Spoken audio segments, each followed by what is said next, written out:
I'm Ron Patterson with Utah State University Extension in Carbon County. Today we're going to talk about harvesting your potatoes and getting them ready for storage so that you can have potatoes throughout the winter.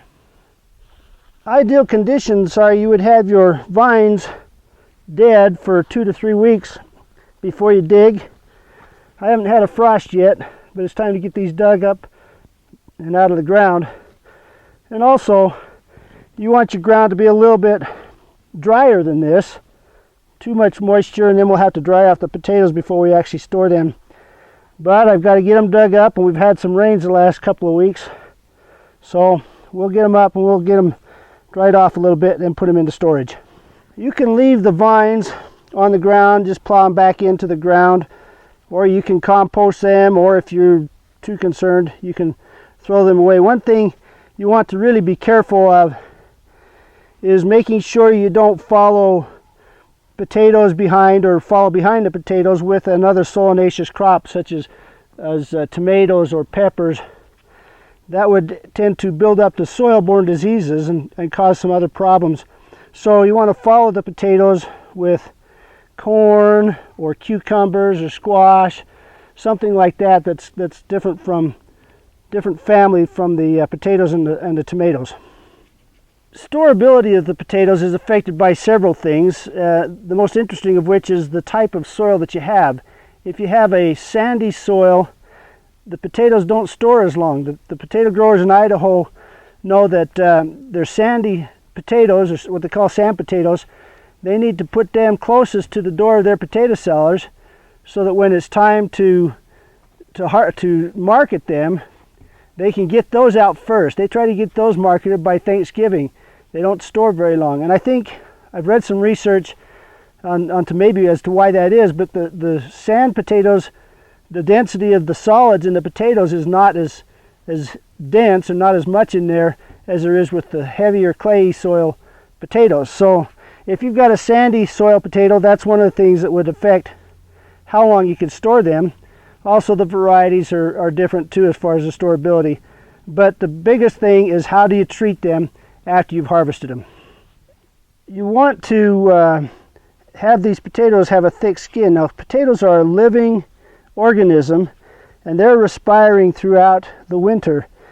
And so they will heal themselves from bruises and scrapes, but if you do some damage to the potatoes, it's best to get those used up right away and then store those that have not had any damage done to them. If you get some bruises and scrapes on the potatoes, they'll heal themselves. You want to cure them after you've dug them up. Now, curing them is a little bit different from the storage. The temperature, ideal temperature for curing is 50 to 60 degrees with about 90% humidity. Well, in the home situation, if we can get that exactly, that's great, but we want to get as close to that as we can. We let them sit that way for 10 days or so out of the sunlight. You want to make sure that you always handle your potatoes, store them, cure them where it's dark. Otherwise you get green potatoes. So you get them out of the sunlight, and you want to don't wash them after you've dug them. You don't want to wash your stored potatoes, just wash them before you use them. And get them to cure for about a week and a half, and then you can store them in your root cellar or your house or wherever it is you happen to have some storage.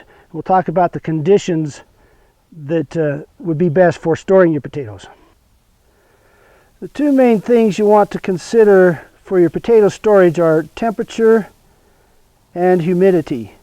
The higher the humidity, you want your storage humidity to be around 90% humidity, and so a few years ago I built this root cellar. Root cellars are an excellent place to store potatoes.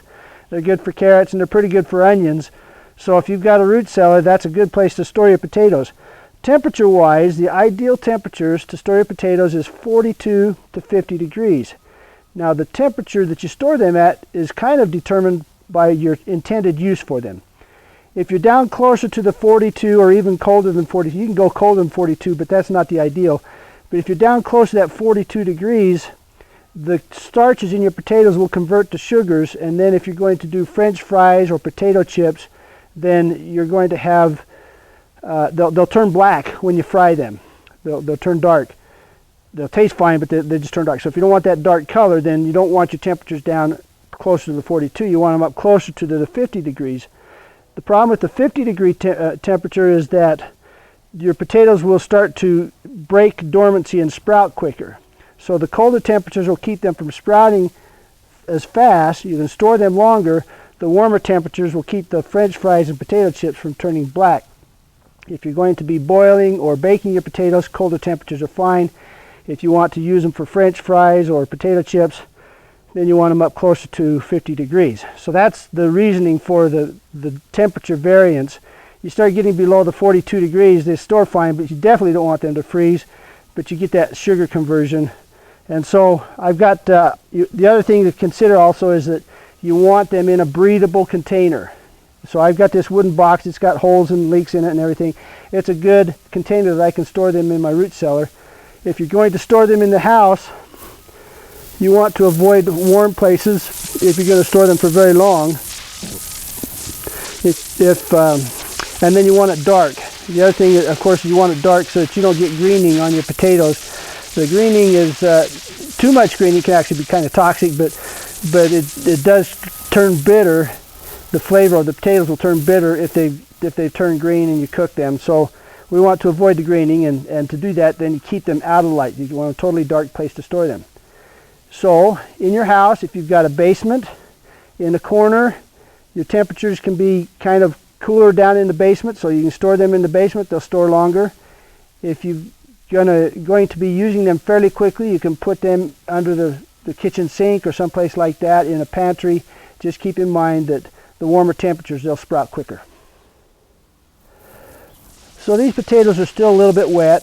I'm going to spread them out, let them dry. I'll put them in the root cellar, even though it's, well, actually the temperatures right now are still probably pretty close to in between that 50 to 60 degrees. As the temperatures outside get colder, the root cellar will also get cooler and break them down. Now, the potatoes have a natural sprout inhibitor for about 30 to 60 days.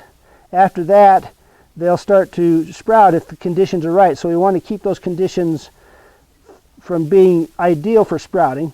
So we'll put them in the root cellar. They'll be dry, but it'll be humid, and the temperatures will be down around that 42 to 50 degrees there down in the root cellar, which will keep them from sprouting for several months. And I will have potatoes in my root cellar up until probably late April, early May. Then they'll start to sprout, and that's about the time when I start planting potatoes, and so I'll get me some seed potatoes and start going again. But that's how you want to store them. Now, before I put these potatoes in the root cellar, I want you to think about one more thing, and that's other produce that you're putting in the same room. Do not put the potatoes in the same room with things like apples and pears.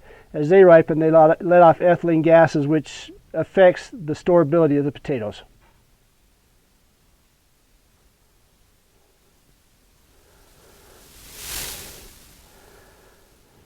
So I've got my little root cellar here, and these are spread out. They'll dry out a little bit more, and they'll be ready for storage, for long-term storage during the winter. And I'll bring in some more. I'll harvest. I've got quite a few potatoes, but I've got some that I'm going to sell. So I can put some more potatoes in another box and put that crosswise. I can also put a rack up here to put onions in. And so I've got conditions here set for my potato storage, and there's just another way to have fun in your garden.